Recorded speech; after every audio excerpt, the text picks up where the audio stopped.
This week's Torah portion is Hukat, or decree. I'd like to start by looking at the second of the Ten Commandments. In Exodus 20, verses 4 and 5, and Deuteronomy 5, verses 8 through 9, you shall not make for yourself a carved image, any likeness of anything that is in heaven above, or that is in the earth beneath, or that is in the water under the earth. You shall not bow down to them, nor serve them. So now the semicolon, which I bolded, it's supposed to be in red. I don't know if it really shows up on here, but that's where the verses are separated in each of the chapters, between 4 and 5 in Exodus 20 and 8 and 9 in Deuteronomy 5. Now in the original Hebrew, there is no semicolon, and there are no verse numbers.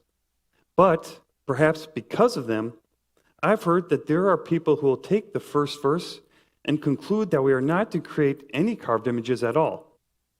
I've heard of some who, because of this, won't let their kids play with dolls. And I've heard of some who won't have any pictures, like photos of their family. However, when we look at it in context, we see that we're not to make an image for the purpose of bowing to or serving it. So how does one serve an inanimate object? Serving God or a person involves doing what they instruct, whether it be verbal or written. But something made of wood, stone, or metal by a person is a non-living thing and can't give counsel or instruction. So how would people serve it as God was talking about in this commandment? I would like to use a passage from this week's portion to try and answer that question and give a tangible example to the difference between just making an image and serving an image. Let's pick up after Israel got discouraged and spoke against God and Moses. Numbers 21:6. So Yahweh sent fiery serpents among the people, and they bit the people, and many of the people of Israel died. So God sent fiery serpents as a punishment for speaking against him and Moses. After being punished, the people repented, and Moses interceded to God on their behalf. Verse 8. Then Yahweh said to Moses, "Make a fiery serpent and set it on a pole, and it shall be that everyone who is bitten, when he looks at it, shall live." So Moses made a bronze serpent and put it on a pole, and so it was, if a serpent had bitten anyone, when he looked at the bronze serpent, he lived. The bronze serpent is very prophetic of Yeshua, but we won't be able to cover that today. Now, after the people repented, God instructed Moses to make a fiery serpent and put it on a pole. Moses was instructed to make the very thing that was inflicting pain and punishment on the people. Moses made it out of bronze, and people survived when they looked at it after being bitten. So God commanded the creation of an image of something that is on earth. In the Torah, God instructed his people to make images of cherubim, things in heaven. For example, they were on the curtains of the tabernacle and on the mercy seat. So making cherubim and a bronze serpent would go against the first part of the commandment we looked at earlier, if that's all the commandment consisted of. Now, some may make the argument that perhaps these weren't carved images like the second commandment meant, that they were actually something else. Perhaps the commandment was referring to a specific type of image. However, if we look ahead in the Bible to when Hezekiah became king, in 2 Kings 18, verse 3, and Hezekiah did what was right in the sight of Yahweh, according to all that his father David had done. He removed the high places and broke the sacred pillars, cut down the wooden image. Now, throughout the Tanakh, we read about Israel and its kings either turning away from God to serve idols or repenting and turning back to God. Here we see Hezekiah presided over an instance of turning back to God by destroying idols and broke in pieces the bronze serpent that Moses had made. Hezekiah also broke the serpent that God commanded Moses to make. If God commanded it, and it was used to save God's people as part of God's command, why did Hezekiah destroy it?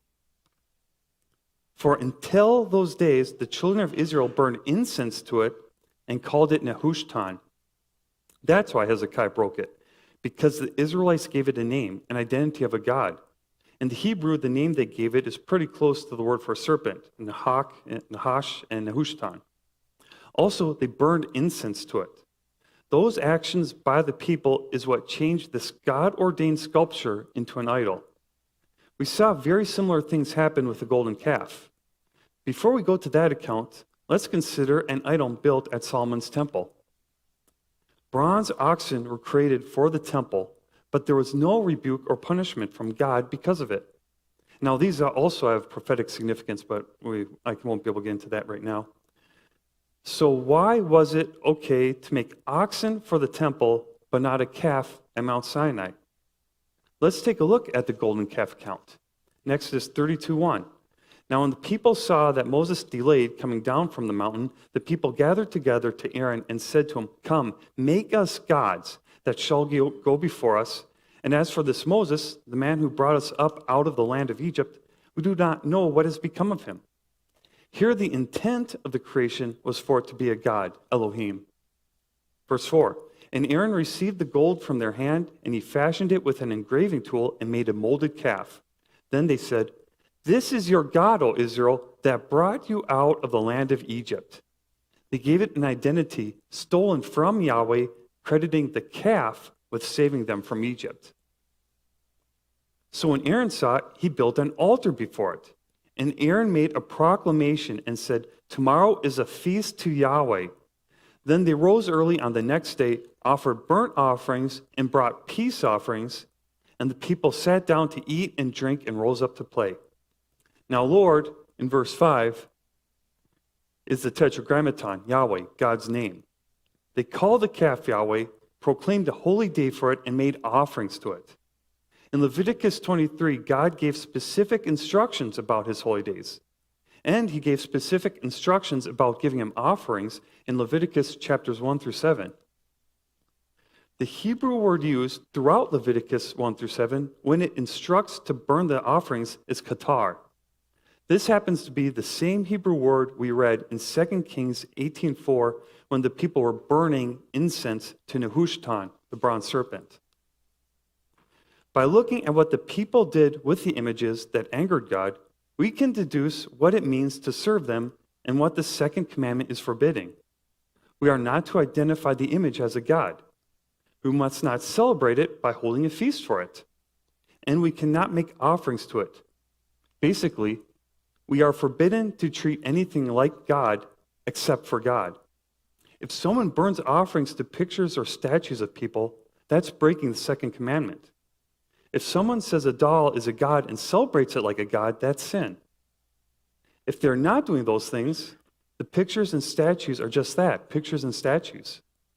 Based on the passages we look at today, it's fine to have them and enjoy them. Now, what are some other good things we might be treating better than God? These all depend on where your heart's at, like Daniel talked about with Cain a couple weeks ago in his sermon. Entertainment. What do you spend more time doing? Reading your Bible and praying or entertaining yourself? Work. What do you put more effort into?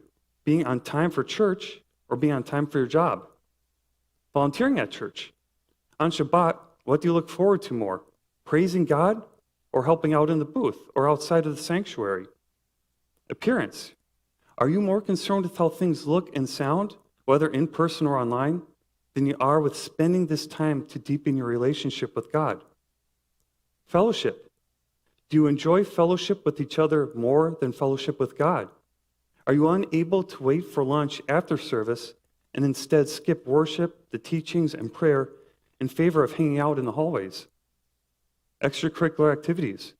Are you just tolerating or perhaps skipping the time in the sanctuary, united as the New Testament temple, because you're more interested in a game or class after the service? Now, like the original intent of the bronze serpent, these are all good things in and of themselves. We're commanded to work in the Torah. We should be helping out at church. It's great for things to look and sound good.